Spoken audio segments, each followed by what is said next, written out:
A woman whose mere presence could shake the foundations of power. In U.S. history, the term has been thrown at more than one woman. Some were cold and calculating murderers. Others were revolutionaries. But whether they spilled blood or sparked riots, they all had one thing in common. Fear followed them, and often so did death. Let's begin with the woman the FBI turned into a legend. Kate Ma Barker. To the public, she was the ruthless matriarch of the Barker Karpis gang. During the 1930s, the Great Depression was eating the soul out of America. People were desperate, angry, and broke. And that's when the Barker gang began their spree. They robbed banks across the Midwest, kidnapped wealthy businessmen, and killed anyone who stood in their way. But behind it all, said the FBI, was one woman, Ma Barker. She supposedly orchestrated every move, keeping her sons and their partners in crime aligned like a chess master. J. Edgar Hoover himself branded her the most vicious, dangerous, and resourceful criminal brain of the last decade. That label stuck. In 1935, agents cornered her in a Florida home with her son Fred. A gunfight erupted. When the dust settled, both lay dead. The FBI hailed it as a victory. But there's one twist. Gang member Alvin Karpis, the last surviving partner, later said Ma Barker never planned anything. According to him, she was just a sweet, clueless mother who liked to be near her sons. No more, no less. Was she a mastermind? Or just a scapegoat in a government's war on crime? The answer may lie buried with her. If that wasn't twisted enough, imagine a woman who didn't just watch the killing, but did the killing herself. Meet Belle Gunness, a true monster in human form. In the early 1900s, Belle lived on a quiet farm in La Porte, Indiana. She advertised in newspapers for wealthy bachelors. She'd lure them in, promise marriage, and then they vanished. Neighbors whispered. She said her suitors left town. But in 1908, her house burned to the ground. In the rubble, police found bodies. Not one, not five, but at least 14 and possibly over 40. Men, women, even children, buried in her pig pens and cellar. Her motive? Money. Life insurance policies. Cash hidden in luggage. Each victim was carefully selected and ruthlessly murdered. And then she was gone. The body found in the fire didn't match her description. Some say she faked her death and vanished into the night. Belle Gunness wasn't just dangerous. She was pure evil. A serial killer before the term even existed. But danger doesn't always wear a blood-stained apron. Sometimes it carries a protest sign. That's where Mother Jones comes in. Mary Harris Jones wasn't a killer.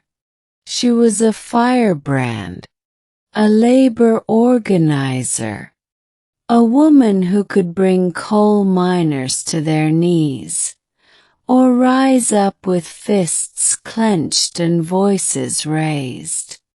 In the early 1900s, miners across America worked in horrific conditions.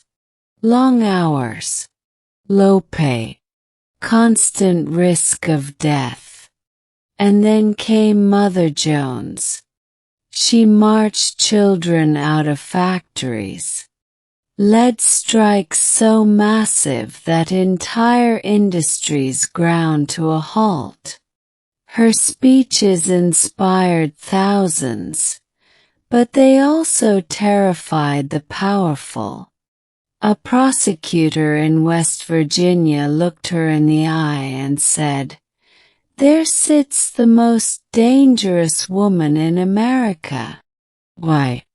Because she could stop 20,000 workers with a flick of her finger. They arrested her, sentenced her to 20 years in prison. But protests erupted, and she was released after only 85 days. Her danger wasn't a gun or a knife. It was influence. And for the wealthy elite of the time, that was terrifying. And then there was Emma Goldman, a woman so radical that J. Edgar Hoover personally made sure she was deported. Emma was an anarchist, public speaker, an agitator. She didn't believe in government. She believed in revolution. She supported workers' rights, birth control, free speech, and sometimes violence. When her lover attempted to assassinate a steel tycoon, she stood by him. The FBI watched her. The government feared her. She was arrested again and again for inciting riots and defying laws.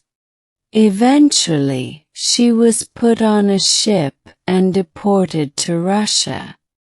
To the establishment, she was chaos incarnate, a woman with no fear, and no chains to hold her back.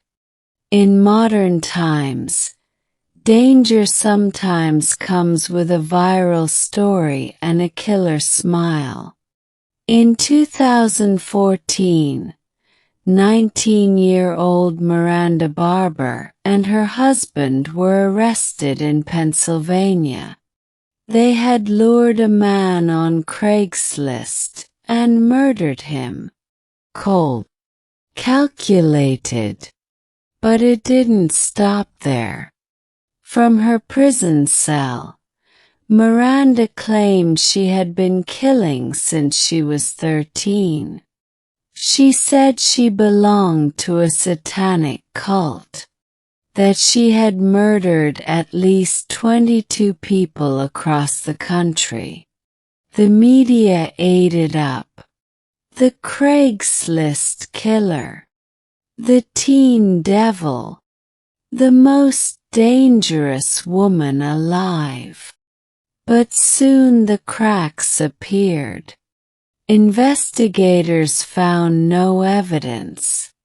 No missing persons. No unsolved crimes that matched. In the end, Miranda Barber was convicted of one murder. A horrifying one, but just one. The rest, likely a mix of delusion, fantasy, and a craving for infamy. Still, for a time, she held the nation's fear in the palm of her hand. So what does it mean to be the most dangerous woman in America?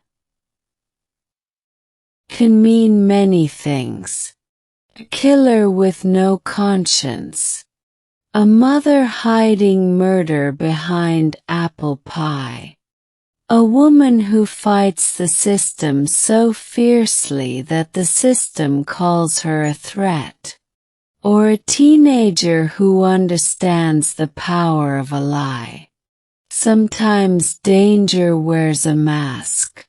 Sometimes it wears a smile. But it always leaves a mark. Like, comment, and subscribe if you want more true stories like this. And don't forget to click the bell icon so you never miss a tale from the dark side of history. Don't forget to like, comment, and subscribe for more true crime stories like this. Click the bell icon so you never miss a video.